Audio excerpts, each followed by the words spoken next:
Hi, I'm Jazz Obrecht, and welcome to my Talking Guitar podcast with Curtis Mayfield. In my view, Curtis Mayfield is one of the great songwriters of the 20th century.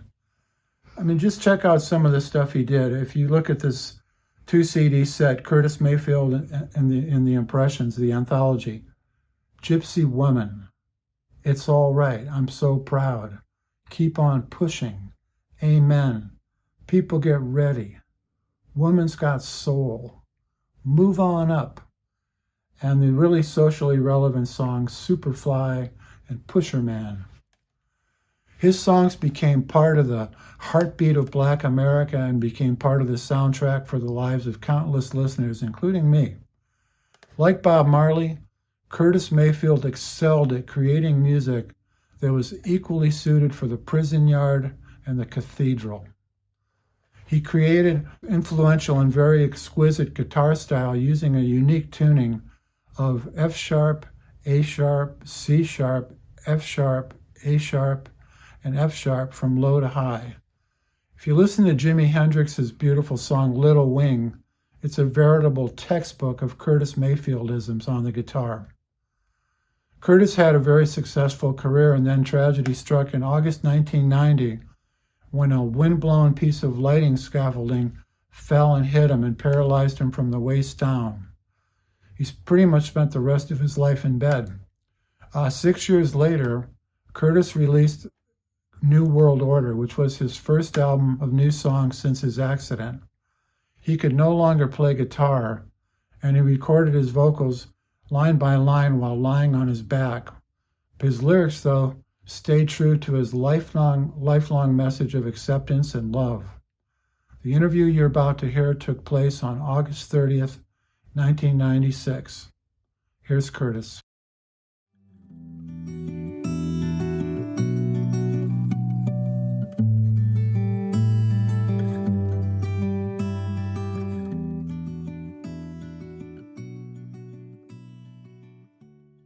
Hello, Jazz? Yeah. Hi, this is Sam. I'm connecting you. Okay, great. Okay. Curtis? Yes. Jazz?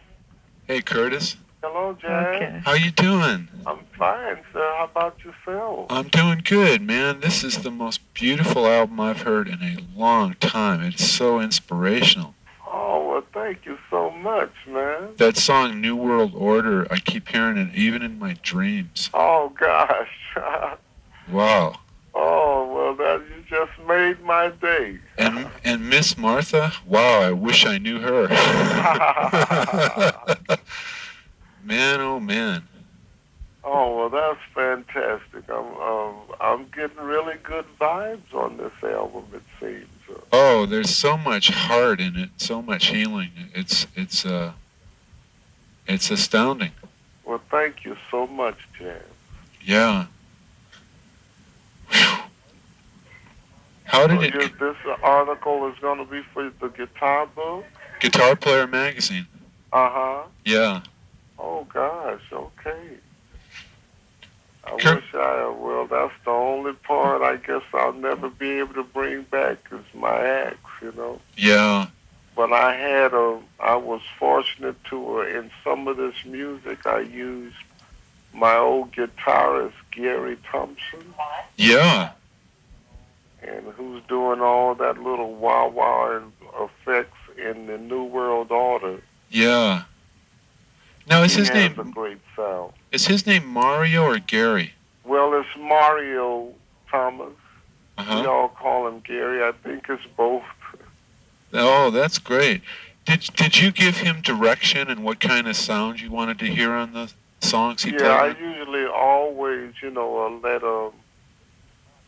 would not dictate, but always give my musicians an idea, a feel of what I'm trying to get to. Then, of course, I'd allow them to make their own personal tributes. Yeah. How did you... That's what always made it just so much fun, and we'd always, make the magic like that, Yeah.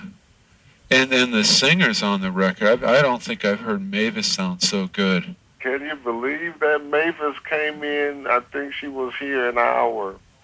Organized Noise, they couldn't believe it. They're the ones that produced that one along with myself. Yeah. Did you write the lyrics for that? Yes, I wrote most of the lyrics to Mrs. Martha. Uh-huh. Uh-huh. I sure love Mavis's dad. He's about my favorite person on this earth. Oh, she's fantastic. But Pops is such a great guy. Yeah. Yeah. I understand that they may be, he's an album. I'd sent out some music to him, but I'm waiting until they're ready to, get back in the studio and stuff. Curtis, could you tell me how you approached songwriting?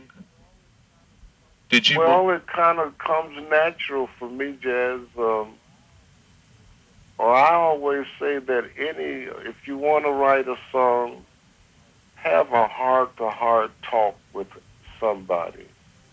Anybody, where you just have a good session and you're talking really heart-to-heart and you're listening, whatever the subject may be. When you start feeling good about about the conversation and stuff, that becomes a song. And you'll say make a lot of different comments that could be hook lines, well, all right. That's how I got It's All Right. Fred Cash, we're sitting in the back years ago. I'm just running off at the mouth, with my dreams and thoughts of what we might be doing in the future. Yeah. Fred kept saying, well, that's all right. Well, all right. I had no idea. Well, okay, all right, And I'll be darned if it didn't hit me. I start saying, say it's all right. No kidding. And I guess before we got back into the club to do the second date, to do the second show, I had written that song, Say It's All Right. No kidding. How did you do People Get Ready? Do you remember?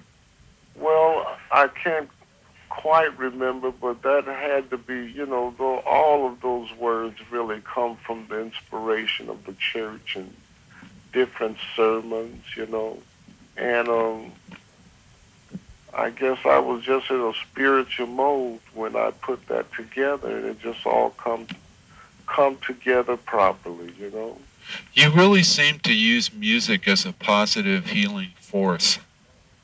Well, I used it. First, I think I was doing it for myself because I come out of school real early, and as an adolescent, sometimes you need, you need answers, and you're not finding them fast enough, So I always had a way. I was a good thinker for myself, and through writing, I would write for me, I would say things heart to heart for me, Yeah. And it just would come off that way. And usually when you're really honest and try and be true about whatever you're visualizing or whatever you're going through as a young man or young woman, you usually will say the right things, because you're trying to be real about it, Yeah. Not trying to hurt anybody's feelings, but you're trying to just, be real. And if you can write those words down and you're pretty good with the lyrics and things like that, it usually comes about pretty good. I think my first teacher for writing was Dr. Seuss. No kidding. Well, yeah, just the way he could write about, he really had that, that writer, the liberty of being a writer, Uh-huh. And Dr. Seuss, and then if you know a few limericks, I used to love limericks. That helped to put your words in order, in paragraphs and being able to close them out, And you'd be surprised how much of those simple things lay the foundation for writing, Now, the guitar obviously played a really big role in your songs, like with Oh yes. the impressions. For me, for expression and for harmony and voicing, my guitar was it was like another brother for me.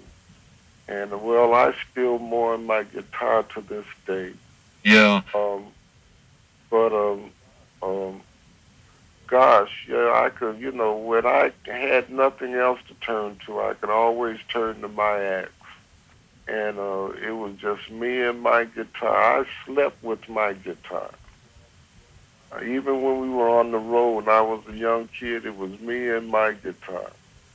And when everybody else went out and they were going clubbing and everything, they could always rely upon Mayfield. They'd leave their wallets with me, and they knew Mayfield would be there in the room with his guitar, writing a song. So, and that's the way I was pleased with, with that for myself.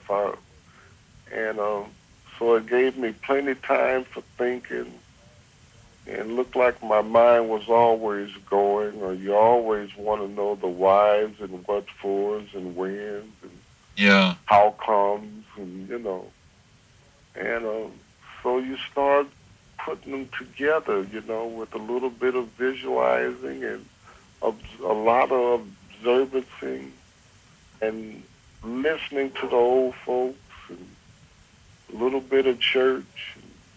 I mean, and it all begins to kind of come together for you. Or yeah. it did for me. So I felt I found myself at a very early age of beginning to play my guitar when I was, I guess, about 12 years old. And it's funny how I come by it. The first guitar I began to play with, it wasn't mine. It would belong to my uncle who used to sing with us in church. But nobody ever touched it. And it was always like in the kitchen in a corner. Huh. And looked like it would just draw me closer and closer to it.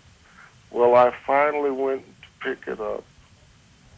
And when I strummed across it, it was probably tuned properly in the key of Spanish, the standard key.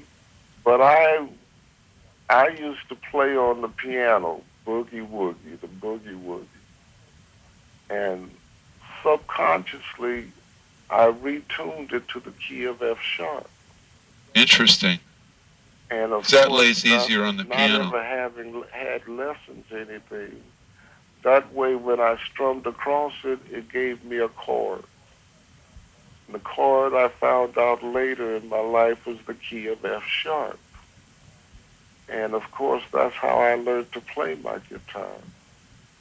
And of course, all the way up till my accident, that's the way I played it. And of course, it being retuned in such a manner, I had to find all my voicings and harmonies, in my head, and then find out how best it would lay for the tuning that I had. Yeah. So it always gave me a different voicing. And of course, it became, I could pick up my guitar and begin to play, and once I pick up a few feels, looked like the music then would dictate the lyrics and the melody for me. Were there famous songs of yours you wrote after you played the melodies and had the chord progressions down? Where the music came first? I'm trying to think. There's been many. Probably People Get Ready probably was one of them. Where I played the run, blah doo doo blah doo da doo da doo. It was a nice spiritual gospel feel. Yeah. And that probably, I could see how that would have dictated the words. Blah boo doo ba da. Yeah. People get ready. Yeah. That I wouldn't be surprised if that particular song didn't start me off in such manners. That's really interesting. course, I can't recall just right off what songs were and were not, but I was always altering. Either I'd have a melody that I dreamed or felt, real close to it. I'd pick up my guitar. Yeah. Or I'd pick up my guitar and then the words would come afterwards. And a lot of times you just might have a feel, and I would just put the feel on tape, knowing that it just felt so strong I could come back and write something to it. Yeah. How did Yeah, it worked. It always worked both ways for me. on the new record? It says that you played all the instruments on "The Girl I Find Stays on My Mind." Yeah, that's the only tune that I had written and put together prior to my accident, Oh, I see. and it was just such a good tune that I went back to get that, Yeah.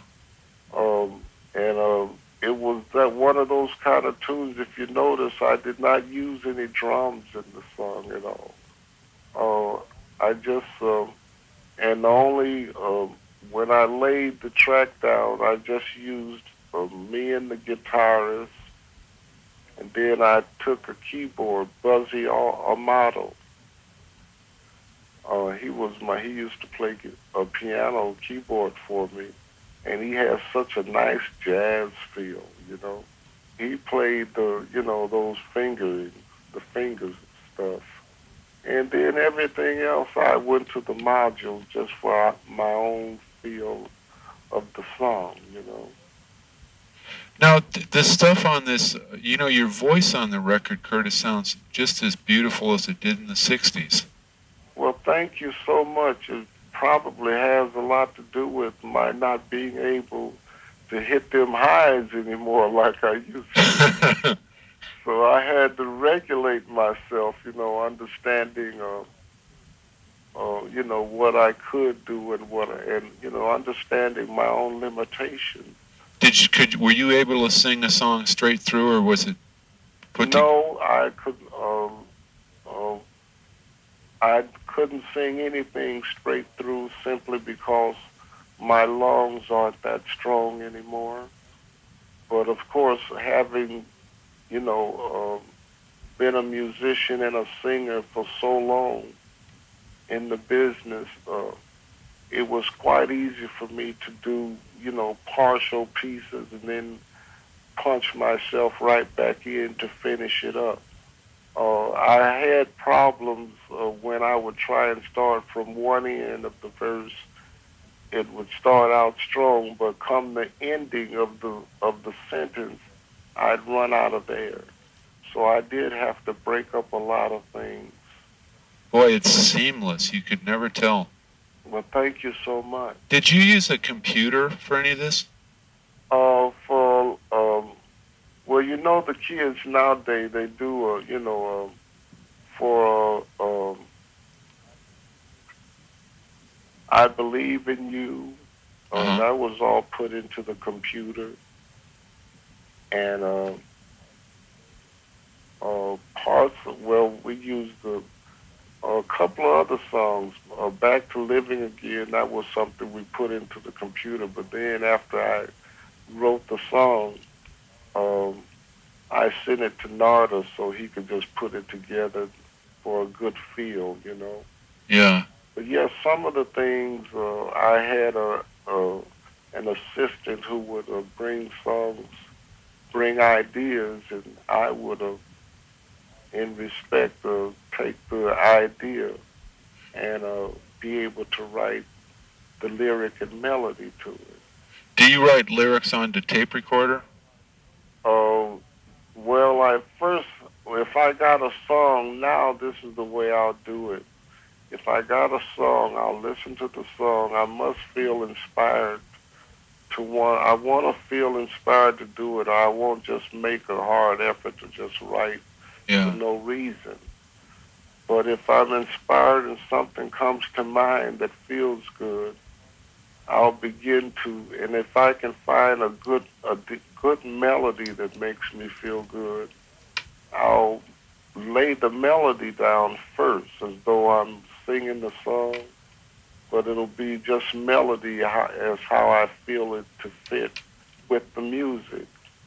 And then usually there'll be a chorus or something that makes me feel good. Then then all I have to do is come back and find and listen to the melody, and it almost dictates what you're writing about.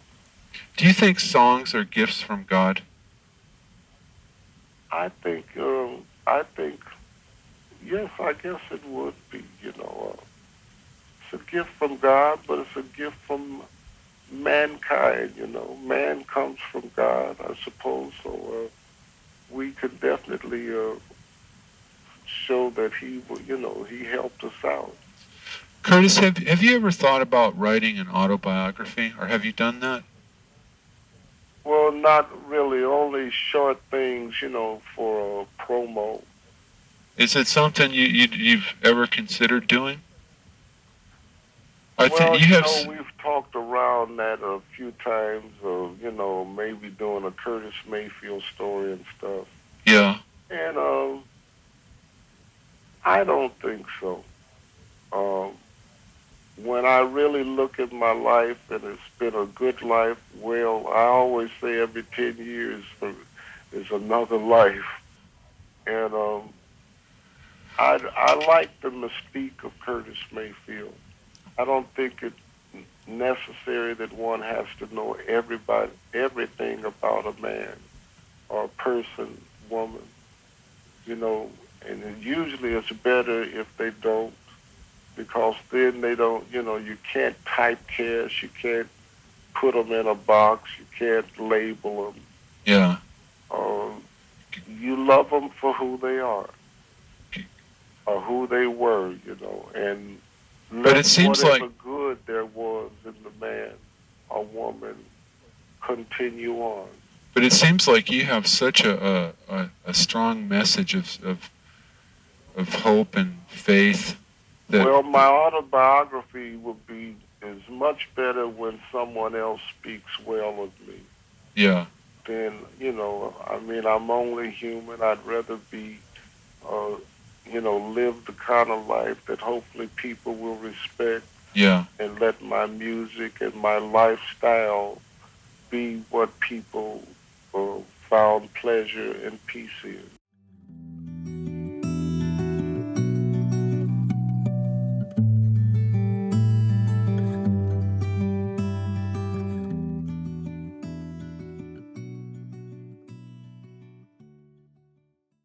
New World Order would be Curtis Mayfield's final album. This extraordinary musician passed away on December 26, 1999. Lucky for all of us, his music lives on. Before signing off, I want to thank the fine folks at the Southern Folklife Collection, the Andrew W. Mellon Foundation, and my friend and podcast producer, Nick Hunt, who is currently behind the camera. I'd also like to thank everyone who makes a donation to the Talking Guitar Project. Every little bit helps, and we couldn't do it without you. This podcast is copyright 2023 by Jazz Obrecht, all rights reserved. Thanks for listening, and be sure to check out our other offerings on the YouTube channel. Catch you next time.